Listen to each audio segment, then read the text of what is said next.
Students, today we are going to learn about trigonometry.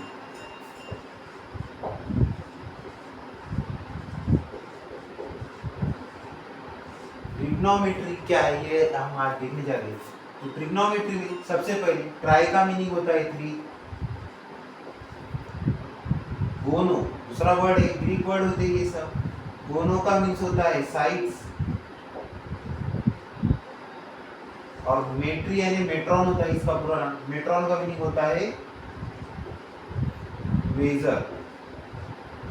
Three sides का measurement हम किसमें देखते हैं? ट्रिग्नोमेट्री में। और थ्री साइड्स किसमें होती है? ट्रायंगल में होती है।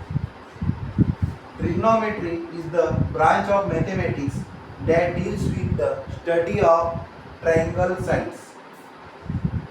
ये हमारा ट्रायंगल है, इसको कहते हैं right angle triangle. Right angle triangle क्या शो करता है? 90 डिग्री।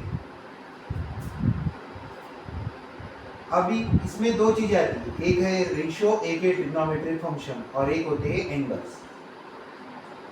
सबसे पहले मैं ट्रिग्नोमेट्रिक फंक्शंस के बारे में बताऊंगा। ट्रिग्नोमेट्रिक फंक्शंस क्या है?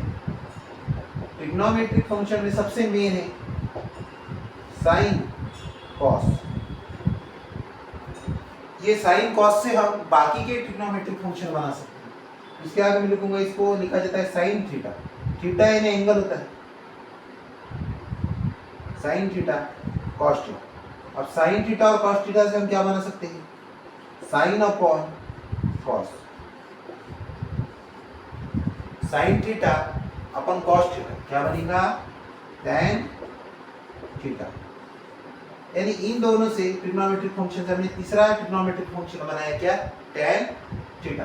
अब हम लेंगे साइन का रेसिप्रोकल। यहां लिख रहा हूं मैं,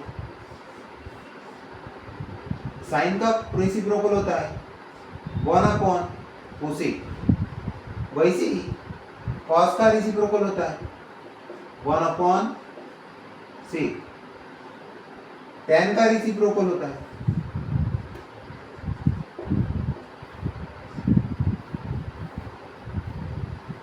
1 अपॉन कॉट। अब ये सब आपको किस में दिख रहे हैं? ये न्यूमरेटर में 1 है, डिनोमिनेटर में कॉस कोसेक है। कोसेक अगर न्यूमरेटर में वापस जाएगा तो क्या बन जाएगा? साइन। वैसे से डिनोमिनेटर से न्यूमरेटर में वापस को हम ट्रांसफर करेंगे तो क्या बन जाएगा? कॉस। और कॉट अगर डिनोमिनेटर से न्यूमरेटर में चले जाएगा तो क्या बन जाएगा? टैन। ये सब क्या हो गए? Trigonometric function. तो टोटल ट्रिग्नोमेट्रिक फंक्शन कितने हैं? 6 है। साइन कॉस टैन, उनके रेसिप्रोकल लेंगे। साइन का रेसिप्रोकल कोसेक, कॉस का सेक, और टैन का कॉट। अभी हम इसके रेशियोज देखेंगे। रेशियोज क्या होते हैं?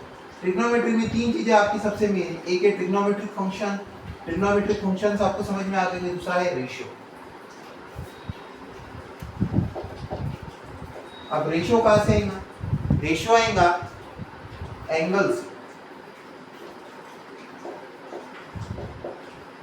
रेशियो आएगा एंगल्स। अब आपने साइन कॉस टेन की वैल्यू आपको पता है। जैसे कि साइन 0 डिग्री की वैल्यू होती है 0। तो इसमें साइन हमारा क्या है? Trigonometric function. ये 0 डिग्री, ये क्या है? ये है एंगल। एंगल कौन सा शो कर रहा है इसमें? और ये 0, ये क्या है इसमें? रेशियो। अब 0 रेशियो में कैसे आएगा? 0 को इसके अलावा हम और कैसे लिख सकते हैं? 0 अपॉन 1। 1 अगर 0 को डिवाइड करेंगे तो आपका आंसर क्या आएगा? 0 आएगा। लेकिन 0 1 को डिवाइड नहीं कर सकता है, ये हम आगे देखेंगे। अब मैं इसका आपको चार्ट ड्रॉ करके बताता हूँ। आपको ट्रिग्नोमेट्री फंक्शंस के एंगल्स की वैल्यू याद रखने की जरूरत नहीं, उसकी ट्रिक है। अगर आप इस चार्ट को बनाना सीख लेते तो आपको कोई वैल्यू याद करने की कोई जरूरत नहीं। तो हम देखेंगे chart.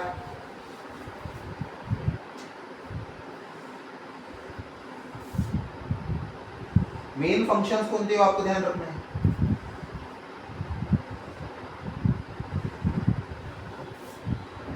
Sine cos tan.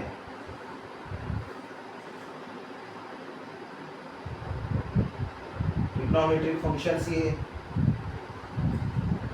Angle. अब मैं एंगल आपको रेडियन में लेके बताता हूँ, बिकॉज जब भी आप क्लास 12 में जाती है तब आपको ये एंगल्स लिखने पड़ते हैं रेडियन के अंदर।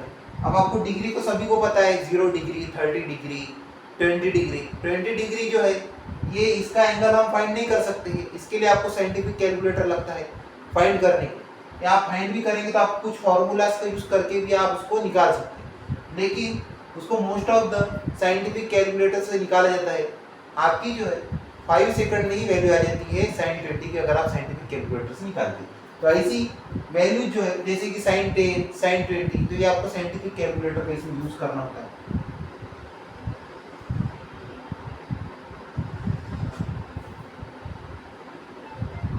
जीरो डिग्री रेडियन में भी 0 लिखा जाएगा। अभी मैं पहले डिग्री में लिख देता हूँ, बाद में इसका आपको मैं कन्वर्जन अलग से बताऊंगा क्लास में, जिससे आपको डिफिकल्टी नहीं होगी कि मैंने यहाँ रेडियन कैसा लिया है।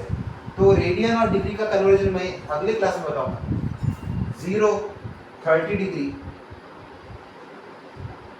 45 डिग्री,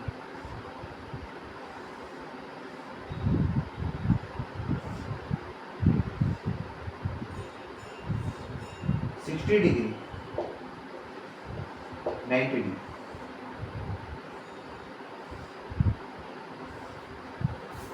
अब देखिए यहाँ पे आपको स्टार्टिंग करनी है 0 से। 0, 1, 2, 3, 4।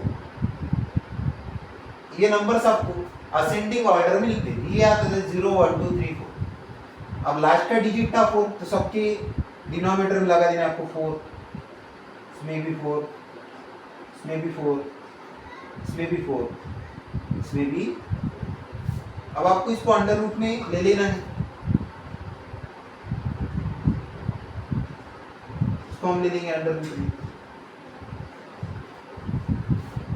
0/4। तो वैल्यू कितनी आएगी आपको पता है, कोई भी डिनोमिनेटर अगर 0 को डिवाइड करते हैं तो आंसर क्या आएगा 0, और अंडर रूट 0 भी क्या होता है 0 होता है, इसमें 0। 1/4, 1 भी 1 का स्क्वायर 1, 4 का स्क्वायर रूट क्या होता है 2, तो ये क्या आएगा 1/2। अंडर रूट 2/4, 2 1 जा 2, 2 2 जा 4, तो 1 का स्क्वायर रूट 1, अंडर रूट 2 का स्क्वायर रूट यानी 1.414 होता है, वो हम लिखते नहीं है, सीधे अंडर रूट 2 लिख देते हैं, 1/√2। अगला 3/4, 3 का स्क्वायर रूट 1.717 होता है, तो हम इसको भी एज इट इज लिखते हैं अंडर रूट 4 की वैल्यू क्या आती है 2, 4/4, 4 1 जा 4, तो अंडर रूट 4 की वैल्यू क्या आएगी, अंडर रूट 1 की वैल्यू क्या आएगी 1। अब आपके सामने वैल्यू इसी को आपको क्या करना है रिवर्स कर देना है, यानी जो आखिरी में है उसको पहले लिखना है और जो पहले है उसको आखिरी में। तो जैसे लिखेंगे 1 पहले 1, सेकंड नंबर में क्या आता है under root 3/2, under root 3/2, next 1/√2, उसके बाद में नेक्स्ट 1/2, नेक्स्ट 0। अब ये वैल्यूज कैसी, साइन 0 डिग्री की वैल्यू क्या होगी 0, साइन 30 डिग्री की वैल्यू 1/2, 45 डिग्री की वैल्यू 1/√2, 60 डिग्री की वैल्यू क्या होगी √3/2, 90 डिग्री की वैल्यू क्या होगी 1। अब tan 0 की वैल्यू क्या होगी 0/1।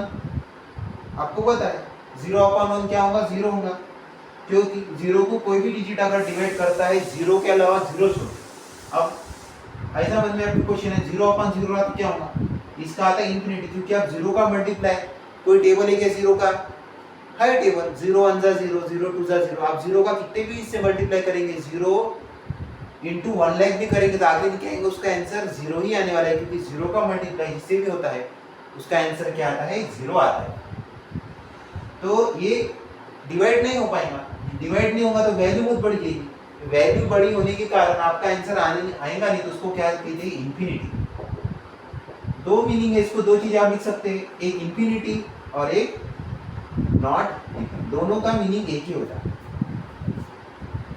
tan 0 की वैल्यू 0, tan 30 की वैल्यू लेंगे 1/2 into अंडर रूट 3/2। कैसा करना है देखिए आपको, 1/2 के अंडर रूट 3 बाय, अब आपको पता है कुछ ऐसी अगर स्टेप है तो ये 1/2 लिखा जाता है और ये अंडर रूट 3/2 यानी उसका रेसिप्रोकल हो जाता है।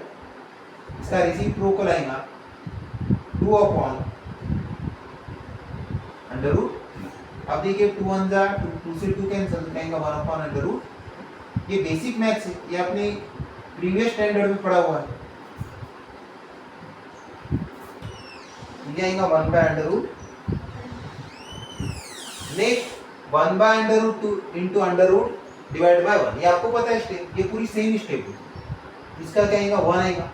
अब अंडर रूट 3/2 अपॉन में 1/2 का उल्टा 2/1, तो 2 2 से दोनों भी कैंसिल हो जाएंगे, क्या आएगा अंडर रूट 3। ये आप करके देखेंगे बुक पे सॉल्व तो आपको दिख जाएगा, जैसा मैंने स्टेप को फॉलो किया ऐसे आपको करना है। अब लास्ट में है 1/0, तो 1/0 की वैल्यू क्या होती है, नॉट डिफाइंड, इधर मैं लिख देता हूं इंफिनिटी। इस तरीके से आप इस टेबल को याद रख सकते हैं। आई होप आपको ये क्लास समझ में आई होगी। अब आपको ये लेक्चर आपके फ्रेंड्स को शेयर करना है और आपके जो भी डाउट्स है इसमें वो मुझे कमेंट करना है। नेक्स्ट लेक्चर में आप ट्रिग्नोमेट्री के आगे के पार्ट्स देखेंगे।